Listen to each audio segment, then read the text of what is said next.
Olá e bem-vindos a mais uma aula em português com a professora Paula Lagarto.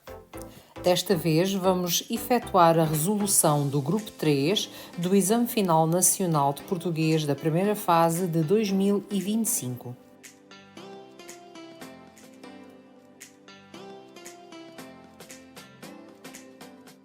O Grupo 3 do exame deste ano, da primeira fase, então de 2025, tinha a ver com a elaboração de um texto de opinião e, à semelhança do que já tem acontecido, era-vos dada uma primeira fase que servia como ponto de partida para a temática pedida. Então diziam assim: para uns, é o indivíduo que faz a sociedade, para outros, é a sociedade que faz o indivíduo.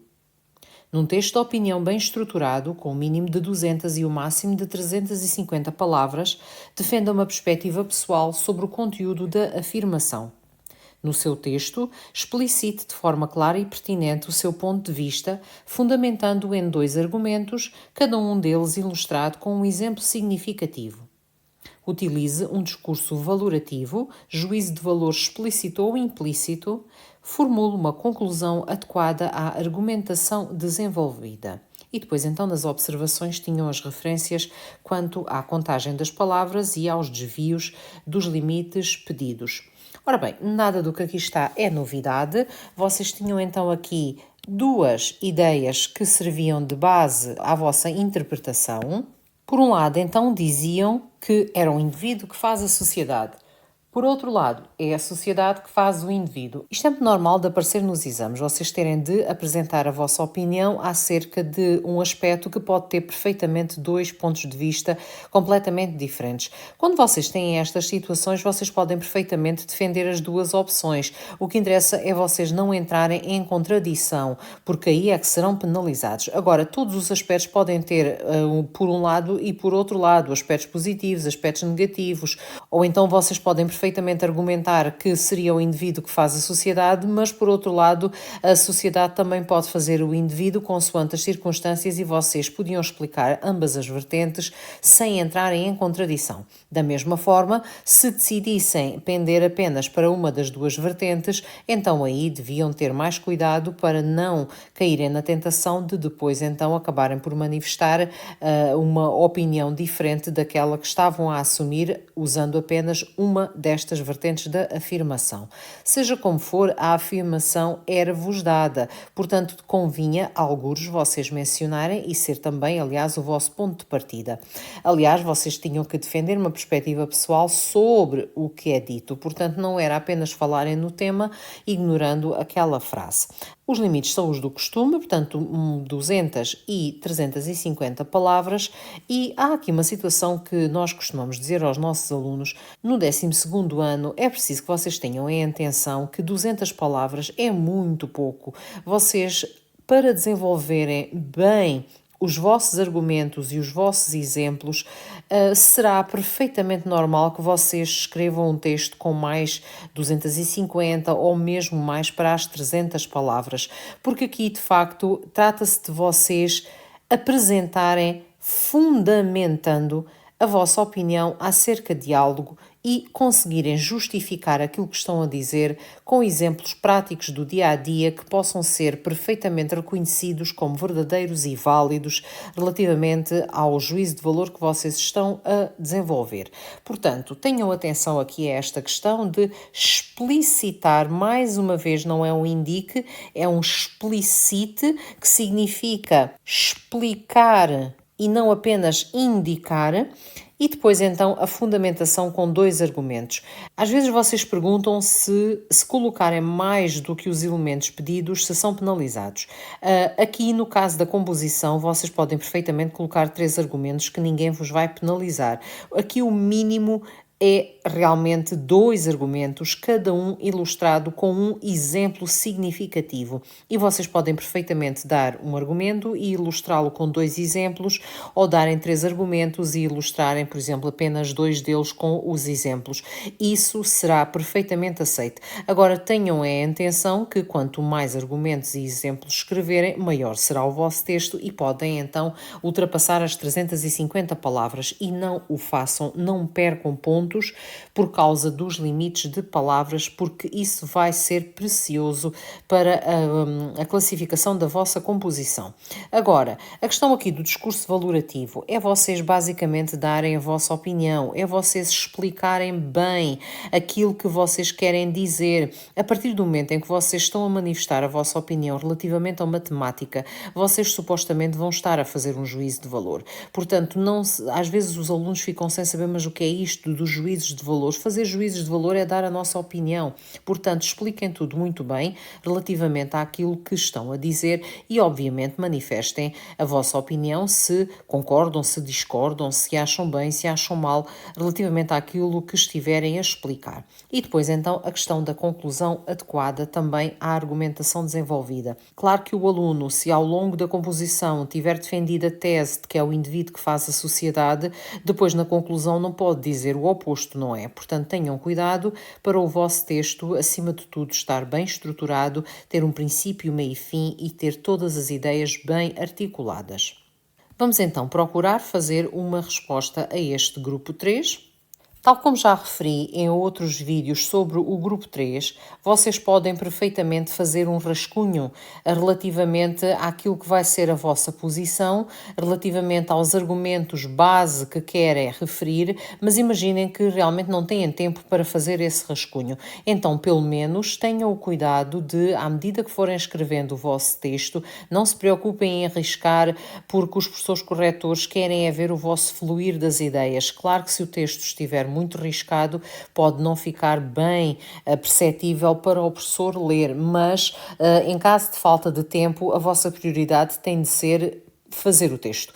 Portanto, se tiverem tempo para reler, melhor. Se conseguirem fazê-lo numa folha à parte e passar para a folha de resposta a seguir, ainda melhor. Mas não é muito provável que isso aconteça. Portanto, comecem a escrever o vosso texto, pensando previamente, é claro, em breves tópicos sobre qual vai ser então a vossa tese e quais vão ser os vossos argumentos principais a desenvolver. Ora, aqui, neste caso, então, se é o indivíduo que faz a sociedade ou é a sociedade que faz o indivíduo. Ora, eu vou pender para as duas. Eu vou apresentar um argumento para uma e um argumento para outra com os respectivos exemplos. Então eu vou começar. Vocês não têm que dar título neste grupo 3, seja uma apreciação crítica, seja um texto de opinião, não é obrigatório colocar em título. É claro que se decidirem fazê-lo, não se esqueçam de colocar um título breve e que seja apelativo e adequado àquilo que estão a escrever. Mas eu não vou colocar título porque isso não é obrigatório. E claro, também se colocarem, não se esqueçam que têm que contar as palavras do título. Então eu vou começar com a minha introdução e vou dizer o seguinte. O ser humano é um ser social e seria difícil para muitos de nós vivermos felizes completamente isolados da sociedade. Ora, eu estou aqui a fazer uma pequena introdução para não começar logo a usar a frase que era dada. Então, decidi escrever esta primeira frase para introduzir a temática. É indiscutível como muitas pessoas são moldadas pela sociedade em que vivem, mas da mesma forma encontramos várias situações em que um único indivíduo pode fazer a diferença na sociedade. Por isso, para mim, o indivíduo faz a sociedade, mas a sociedade também pode fazer o indivíduo. É uma introdução grande, vou contar as palavras, que é para, se for necessário depois retirar alguma coisa, poder vir aqui então cortar alguma informação. 67 palavras. Vou então começar a argumentar. Portanto, a minha tese, a minha ideia base, e reparem como expressões como esta é indiscutível, já é a questão do juízo de valor, portanto, eu já estou a manifestar a minha certeza relativamente a algo, portanto, agora vou então começar a defender os meus argumentos e a apresentar os meus exemplos a partir destas duas vertentes. Como vou defender um argumento para cada uma das vertentes, vou usar-o por um lado e por outro lado, porque de facto este par por um lado e por outro lado é dos melhores para vocês usarem quando querem defender duas ideias que em princípio se vão opor, mas não propriamente contradizer-se. Então, o meu primeiro argumento é que, por um lado, sendo a sociedade constituída por indivíduos, cada um de nós acaba por ter poder para promover a mudança da sociedade em que se insere. Portanto, eu estou a dizer basicamente que se a sociedade é constituída por indivíduos, então o indivíduo é que vai fazer a sociedade, porque pode promover então esse desenvolvimento e essa mudança dentro da sociedade. Uma pessoa pode influenciar outras à sua volta e estas, por sua vez, influenciarem outras, e assim, pouco a pouco, haverá uma mudança na sociedade promovida pelos indivíduos. Pensamos em figuras carismáticas da vida política mundial, como Martin Luther King, que liderou um movimento que pretendia lutar contra a discriminação racial nos Estados Unidos da América e que acabou por transformar a sociedade americana. Aqui foi claramente o indivíduo que fez a sociedade e tem 164 palavras. E vocês aqui poderiam dar muitos outros exemplos, até também de líderes políticos, mas líderes, por exemplo, que mudaram a sociedade para pior, como o caso de Hitler ou outras figuras de ditadores. Agora, também poderiam mencionar figuras, por exemplo, na área do ambiente, como a Greta Thunberg, que acabou por promover ali uma mudança nos jovens quanto às alterações climáticas e os chamar a atenção para as necessidades de mudança na luta contra as alterações climáticas e que também acabou por mudar um pouco a sociedade. Portanto, vocês aqui tinham muitos outros exemplos que poderiam referir se quisessem usar este argumento de que, de facto, sim senhora, um indivíduo pode fazer a sociedade e pode mudar a sociedade, começando tudo ali a partir de uma pessoa e acabando por se espalhar pouco a pouco para outras pessoas e para toda a sociedade. Agora vou à minha outra perspectiva de que a sociedade é que faz o indivíduo. Ora, então aqui eu digo, por outro lado, a pressão que a sociedade exerce em cada um de nós, por vezes, é avassaladora e mesmo que queiramos ser diferentes daquilo que a sociedade definiu para a maioria como sendo o normal, às vezes é difícil remar contra a maré, pois as críticas que podemos receber podem nos afetar e magoar física ou psicologicamente. Vou aqui mudar porque tenho dois podemos e podem-nos. Imaginem que alguém se muda para outro país e aí as normas sociais são muito diferentes das do seu país de origem, como um europeu a mudar-se para a China ou para o Japão, por exemplo. Se não se adaptar a esse novo estilo de vida e preferir manter o seu, pode ser muito criticado e ter de mudar de casa ou de país. É um exemplo muito básico, mas imaginem que também vocês poderiam referir outros exemplos mais próximos, até no caso de pessoas em grupos de jovens que, pela pressão dessa microsociedade em que estão inseridos, têm que ter certos comportamentos. Por exemplo, se saírem à noite têm de beber e se alguém não quiser beber é criticado e depois acaba por beber, ou então têm que se vestir de uma certa forma ou comprar roupa de uma certa marca por causa dessa pressão dos seus pares que acabam por funcionar ali com uma pressão dessa microsociedade em que a pessoa se movimenta e se insere. Ora, vamos então para a conclusão. Ora, então, desta forma, podemos perceber que tem de haver um equilíbrio entre a nossa identidade individual e aquilo que a sociedade em que nos inserimos espera de nós. O indivíduo deve adaptar-se à sociedade, mas esta também se deve adaptar ao indivíduo. Um conjunto de indivíduos pode mudar uma sociedade, mas a sociedade que nos molda também deve ser tolerante para com todos os indivíduos que a constituem. Ora, vamos lá ver quantas palavras tenho. Ora, teria 251, não pode ser. Vamos aqui retirar uma outra palavra. Ora, já tenho aqui menos duas. Não se esqueçam, quando riscam palavras, como por exemplo aqui eu tinha estas duas vírgulas associadas à expressão, de quando vocês às vezes riscam palavras e depois esquecem-se de riscar também a pontuação que está associada a essas palavras que riscaram. Portanto, tenham cuidado para, se fizerem isso, riscarem bem tudo aquilo que não interessa. E aqui já teria então retirado 5 palavras, portanto já me sentiria confortável para não ter que retirar mais nenhuma. Ora, temos então aqui o texto. Não se esqueçam, acima de tudo, de no texto de opinião vocês têm de defender uma posição. O professor corretor, ao ler a vossa composição, tem que perceber claramente o que é que vocês pensam acerca daquele tema. Portanto, se vocês concordam, se vocês discordam, porque é que concordam, porque é que discordam, como é que vocês veem essas situações no dia a dia, como é que vocês exemplificam as vossas ideias. Isso é o texto de opinião, isso é o texto argumentativo. Articulem bem, mostrem a vossa subjetividade com estes claramente, evidente, indiscutível, favorável, desfavorável e acabem por então organizar a vossa resposta em parágrafos bem definidos, que se perceba bem onde é a vossa introdução, equilibrada com a vossa conclusão e no desenvolvimento façam de facto parágrafos diferentes para os vossos argumentos e para os vossos exemplos, porque isso vai ajudar imenso na vossa classificação. Falando nisso, vamos então ver os critérios de correção. Quanto aos critérios de correção, temos então no primeiro parâmetro o género ou formato textual. Aqui o mais importante é realmente vocês escreverem o texto de opinião, portanto a questão de dizerem qual é a vossa ideia base, de terem os argumentos, de terem os exemplos, de terem o discurso valorativo e de fazerem uma conclusão. E a partir daí vocês vão acabar por descer nos níveis de desempenho de acordo com o que faltar. Portanto, por exemplo, aqui se vocês tiverem 2 argumentos, mas só tiverem um exemplo, se tiverem 2 argumentos, mas haja falhas, algures nos 2 e só tiverem realmente um exemplo, depois aqui, por exemplo, só um argumento com um exemplo e tudo o resto mais ou menos bem, aqui 2 argumentos, mas apenas um exemplo e falhas noutros aspectos. Por exemplo, imaginem um aluno que não faz conclusão ou não faz introdução, ou cuja opinião não é clara ao longo do texto, e aqui então no último parâmetro, no último nível, já um texto com grandes falhas, em que não se percebe bem se o aluno está a escrever um texto de opinião ou outro tipo de texto. Imaginem que um aluno até podia dar argumentos, mas não dava um único exemplo daquilo de que estava a falar. Era inevitável o professor classificador ter que o pôr aqui no nível 1.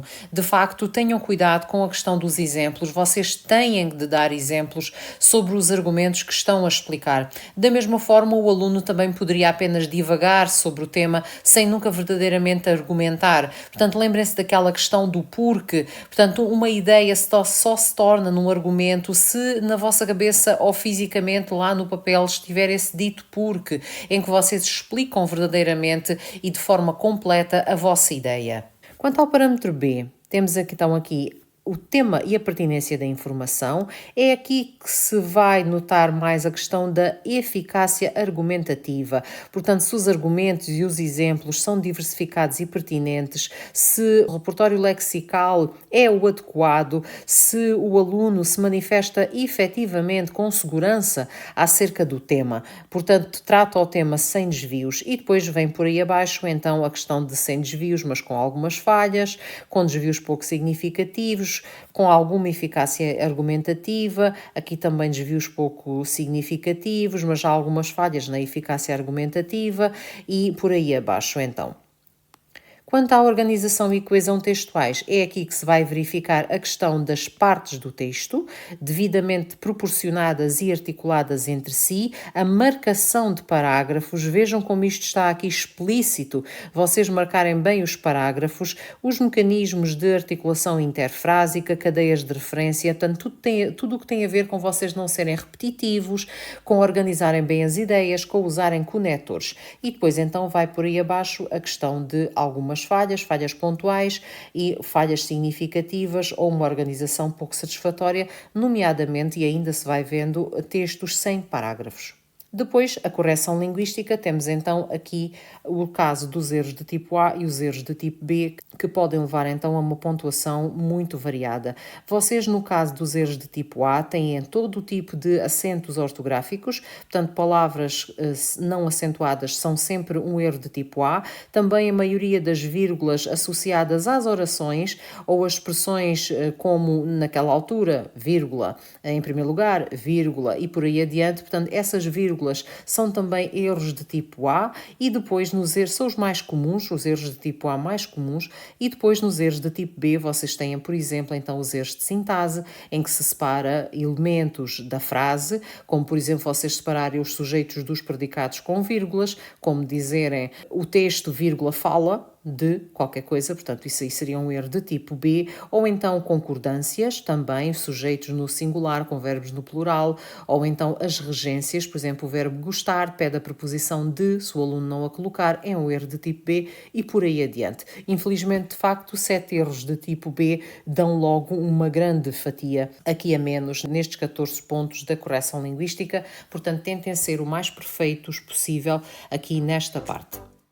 Ficam então aqui com mais um exemplo de um grupo 3, neste caso um texto de opinião novamente. O facto de ter saído um texto de opinião na primeira fase não quer dizer que não saia outro na segunda fase. Seja como for, aproveitem para dar uma vista de olhos de novo às apreciações críticas, pois também, obviamente, poderá ser alvo de avaliação na segunda fase.